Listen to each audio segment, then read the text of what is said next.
In our previous two episodes, we talked about the 94% debt victory and, of course, the Eurobond buyback. That credibility is exactly why today the EU isn't just sending aid. No, they're sending industrial partners. By stabilizing our economy and fixing our rating to CCC+, we're moving from a high-risk zone to the cornerstone of the EU's green transition. Today, we look at the EU-Zambia roadmap and the car makers that are coming with it. Stay tuned. This is the strategic project status, real funding for 2026. In January of this year, the European Commission announced a new round of strategic projects. For the first time ever, a Zambian refining project was selected. What does this mean? This gives us project priority access to the €300 billion Global Gateway Fund and the European Investment Bank. It's no longer just an idea. It's a funded mandate to refine copper and cobalt into battery-grade materials right here on the copper belt.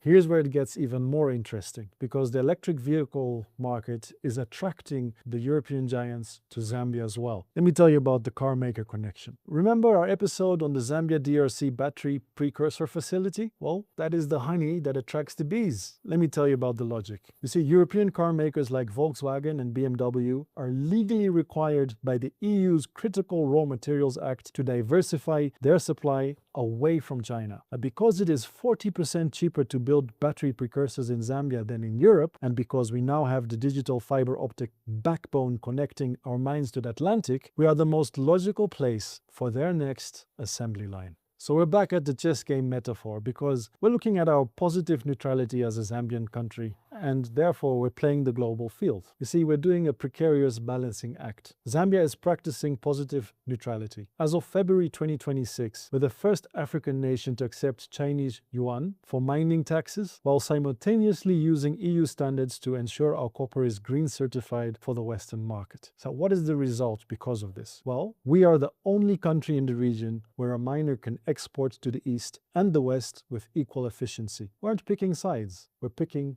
Zambian jobs. There you have it. The debt crisis taught us discipline. The minerals boom is teaching us leverage. We're turning our soil into a middle-class future. Before I go, I have a question for you. With the EU focusing on local processing and the US and EU building the Lowito rail, do you think this competition for our minerals will finally lower the cost of doing business for local Zambian SMEs? Or do you think that the benefits will stay locked behind the mine gates? Let's have an indaba in the comments. But also, I'm interested to know, are you seeing the digital corridor benefits in your area? Discuss it below, just like I asked for the other one. But also, like, subscribe, and let's build. In the next episode, we'll talk about the Bank of Zambia rate hikes. Is it a fight to reduce inflation, or is it crushing business? Let's find out. But as usual, stay tuned and keep following and subscribing and sharing Business Indaba. Thanks, guys.